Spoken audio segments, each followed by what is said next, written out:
Welcome to Tannoah Relaxation videos and another ASMR whisper book reading. In this video, we will read Alice's Adventures in Wonderland, Chapter 4. If you enjoy these videos, please like, share, and subscribe. It helps the channel out greatly. And remember to hit the bell to make sure not to miss any of our upcoming videos. Click the links in the description for great earbuds and headphone deals to help enhance your ASMR whisper reading videos. These are affiliate links, and if you click and purchase, I will earn a small commission at no extra cost to you to help support the channel. Let's get into the video. Chapter 4. The Rabbit Sends in a Little Bill. It was the White Rabbit trotting slowly back again and looking anxiously about as it went, as if it had lost something, and she heard it muttering to itself, the Duchess, oh my dear balls, oh my fur and whiskers, she'll get me executed as sure as ferrets are ferrets. Where can I have dropped them, I wonder? Alice guessed in a moment that it was looking for the fan and the pair of white kid gloves, and she very good-naturedly began hunting about for them, but they were nowhere to be seen. Everything seemed to have changed since her swim in the pool, and the great hall, with the glass table and the little door, had vanished completely. Very soon the rabbit noticed Alice as she went hunting about and called out to her in an angry tone, "Why, Mary Ann, what are you doing out here? Run home this moment and fetch me a pair of gloves and a fan. Quick now!" And Alice was so much frightened that she ran off at once in the direction he pointed to, without trying to explain the mistake it had made. "He took me for his housemaid," she said to herself as she ran. "How surprised he'll be when he finds out who I am. But I'd better take him his fan and gloves. That is, if I can find them." As she said this, she came upon a neat little house, on the door of which was a bright brass plate with the name W. Rabbit engraved upon it. She went in without knocking and hurried upstairs in great fear lest she should meet the real Mary Ann and be turned out of the house before she had found the fan and gloves. "How queer it seems," Alice said to herself, "to be going messages for a rabbit. I suppose Dinah will be sending me on messages next," and she began fancying the sort of thing that would happen. "Miss Alice, come here directly and get ready for your walk." "Coming in a minute, nurse. But I've got to watch this mouse hole till Dinah comes back and see that the mouse doesn't get out. Only I don't think," Alice went on, "that they'd let Dinah stop in the house if it began ordering people about like that." By this time she had found her way into a tiny little room with a table in the window, and on it, as she had hoped, a fan and 2 or 3 pairs of the tiny white kid gloves. She took up the fan and a pair of the gloves and was just going to leave the room when her eye fell upon a little bottle that stood near the looking glass. There was no label this time with the words "Treat Me," but nevertheless she uncorked it and put it to her lips. "I know something interesting is sure to happen," she said to herself, "whenever I eat or drink anything. So I'll just see what this bottle does. I do hope it'll make me grow large again, for really I'm quite tired of being such a tiny little thing." It did so indeed, and much sooner than she had expected. Before she had drunk half the bottle, she found her head pressing against the ceiling, and had to stop to save her neck from being broken. She hastily put down the bottle, saying to herself, "That's quite enough. I hope I shan't grow any more. As it is, I can't get out at the door. I do wish I hadn't drunk quite so much." Alas, it was too late to wish that. She went on growing, and very soon had to kneel down on the floor. In another minute there was not even room for this, and she tried the effect of lying down with one elbow against the door and the other arm curled round her head. She still went on growing, and at the last resort she put one arm out of the window and 1 foot up the chimney, and said to herself, "Now I can do no more. Whatever happens, what will become of me?" little magic bottle had now had its quite full effect, and she grew no larger. Still, it was very uncomfortable, and as there seemed to be no sort of chance of ever getting out of the room again, no wonder she felt unhappy.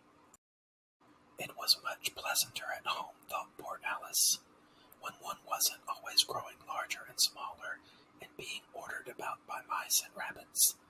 I almost wish I hadn't gone down that rabbit hole, and yet, I'm rather curious, you know. This sort of life, I do wonder what can have happened to me. When I used to read fairy tales, I fancied that kind of thing never happened, and now here I am in the middle of one. There ought to be a book written about me. That there ought, and when I grow up, I'll write one. But I'm grown up now, she added in a sorrowful tone. At least there's no room to grow up any more here. But then, thought Alice, shall I never get any older than I am now? That'll be a comfort one way, never to be an old woman, but then always to have lessons to learn. Oh, I shouldn't like that. Oh, you foolish Alice, she answered herself. How can you learn lessons in here? Why, there's hardly room for you, and no room at all for any lesson books. And so she went on, talking one side and then the other, and making quite a conversation of it altogether. But after a few minutes, she heard a voice outside and stopped to listen.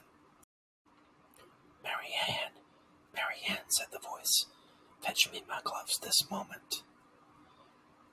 Then came a little pattering of feet on the stairs. Alice knew it was the rabbit coming to look for her, and she trembled till she shook the house, quite forgetting that she was now about 1,000 times as large as the rabbit, and had no reason to be afraid of it. Presently the rabbit came up to the door and tried to open it, but as the door opened inwards, and Alice's elbow was pressed hard against it, that attempt proved a failure. Alice heard it say to itself, then I'll go round and get in at the window. That you won't, thought Alice, and after waiting till she fancied she heard the rabbit just under the window, she suddenly spread out her hand and made a snatch in the air. She did not get hold of anything, but she heard a little shriek and a fall, and a crash of broken glass, from which she concluded that it was just possible it had fallen into a cucumber frame or something of that sort. Next came an angry voice, the rabbit's. Pat, Pat, where are you? And then a voice she had never heard before. Sure then I'm here, digging for apples, Your Honor. Digging for apples indeed, said the rabbit angrily. Here, come help me get out of this. Sounds of more broken glass. Now tell me, Pat, what's that in the window? Sure, it's an arm, Your Honor. He pronounced it arm. An arm, you goose. Whoever saw one that size, why it fills the whole window. Sure it does, Your Honor, but it is an arm for all that. Well, it's got no business there at any rate. Go ahead and take it away. There was a long silence after this, and Alice could only hear whispers now and then, such as, sure, I don't like it, Your Honor, not at all. Do as I tell you, you coward. And at last she spread out her hand again and made another snatch in the air. This time there were 2 little shrieks and more sounds of broken glass. What a number of cucumber frames there must be, thought Alice. I wonder what they'll do next. As for pulling me out of the window, I only wish they could. I'm sure I don't want to stay in here any longer. She waited for some time without hearing anything more. At last came a rumbling of little cartwheels and the sound of a good many voices, all talking together. She made out the words, Where's the other ladder? Why, I hadn't to bring but one. Bill's got the other. Bill, fetch it here, lad. Here, put 'em up in this corner. No, tie 'em together first. They don't reach half high enough yet. Oh, they'll do well enough. Don't be particular. Here, Bill, catch hold of this rope. Will the roof bear? Mind that loose slate. Oh, it's coming down. Heads below. A loud crash. Now, who did that? It was Bill, I fancy. Who's to go down the chimney? Nay, I shan't. You do it. That I won't, then. Bill's got to go down. Here, Bill. The master says you've got to go down the chimney. Oh, so Bill's got to come down the chimney, has he? Said Alice to herself. Why, they seem to put everything upon Bill. I wouldn't be in Bill's place for a good deal. This fireplace is narrow, to be sure, but I think I can kick a little. She drew her foot as far down the chimney as she could, and waited till she heard a little animal. She couldn't guess of what sort it was, scratching and scrambling about in the chimney close above her. Then, saying to herself, "This is Bill," she gave one sharp kick and waited to see what would happen next. The first thing she heard was a general chorus of "There goes Bill," then the rabbit's voice alone, "Catch him, you by the hedge," then silence, and then another confusion of voices. "Hold up his head, Brandy. Now don't choke him. How was it, old fellow? What happened to you? Tell us all about it." Then came a little feeble squeaking voice. "That's Bill," thought Alice. "Well, I hardly know. No more, think ye. I'm better now, but I'm a deal too flustered to tell you. All I know is something comes in me like a jack-in-the-box, and up I goes like a skyrocket." "So you did, old fellow," said the others. "We must burn the house down," said the rabbit's voice, and Alice called out as loud as she could, "If you do, I'll set Dinah at you." There was a dead silence instantly, and Alice thought to herself, "I wonder what they will do next. If they had any sense, they'd take the roof off." After a minute or two, they began moving about again, and Alice heard the rabbit say, "A barrow full will do to begin with." A barrow full of what? Thought Alice, but she had not long to doubt, for the next moment a shower of little pebbles came rattling in at the window, and some of them hit her in the face. "I'll put a stop to this," she said to herself, and shouted out, "You'd better not do that again," which produced another dead silence. Alice noticed with some surprise that the pebbles were all turning into little cakes as they lay on the floor, and a bright idea came into her head. "If I eat one of these cakes," she thought, "it's sure to make some change in my size, and as it can't possibly make me larger, it must make me smaller, I suppose." So she swallowed one of the cakes, and was delighted to find that she began shrinking directly. As soon as she was small enough to get out through the door, she ran out of the house, and found quite a crowd of little animals and birds waiting outside. The poor little lizard, Bill, was in the middle, being held up by two guinea pigs, who were giving it something out of the bottle.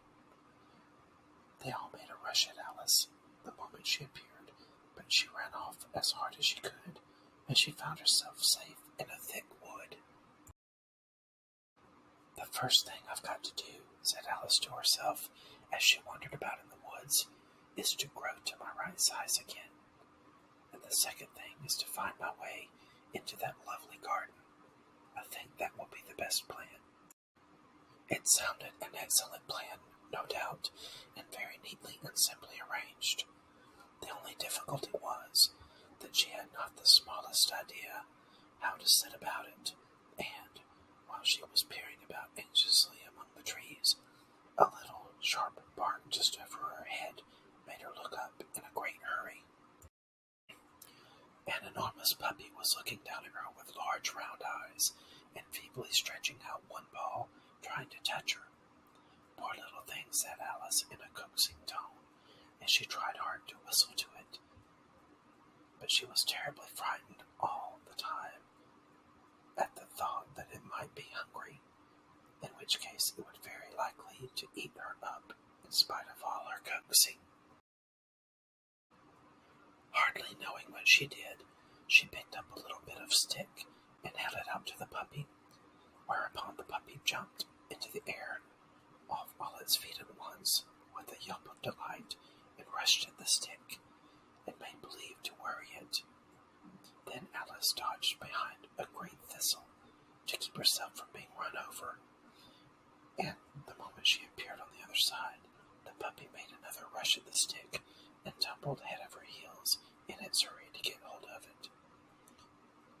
Then Alice, thinking it was very like having a game of playing with a cart horse and expecting every moment to be trampled under its feet, ran around the thistle again. Then the puppy began a series of short charges at the stick, running a very little ways forward each time and a long way back, and barking hoarsely all the while, until at last it sat down a good way off, panting, with its tongue hanging out of its mouth and its great eyes half shut. This seemed to Alice a good opportunity for making her escape, so she set off at once and ran till she was quite tired and out of breath, until the puppy's bark sounded quite faint and in the distance. And yet, what a dear little puppy it was, said Alice, as she leaned against a buttercup to rest herself and fanned herself with one of the leaves. I should have liked teaching it tricks very much, if I'd only been the right size to do it. Oh dear, I'd nearly forgotten that I've got to grow up again. Let me see. How is it to be managed? I suppose I ought to drink or eat something or other. But the great question is, what? The great question certainly was what. Alice looked all around her at the flowers and the blades of grass, but she could not see anything that looked like the right thing to eat or drink under the circumstances. There was a large mushroom growing very near, about the same height as herself, and when she had looked under it, and on both sides of it and behind it, it occurred to her that she might as well look and see what was on top of it. She stretched herself up on tiptoe and peeped over the edge of the mushroom, and her eyes immediately met those of a large blue caterpillar that was sitting on the top with its arms folded, quietly smoking a long hookah, and taking not the smallest notice of her or of anything else. What did you like most about this story? Let us know in the comments.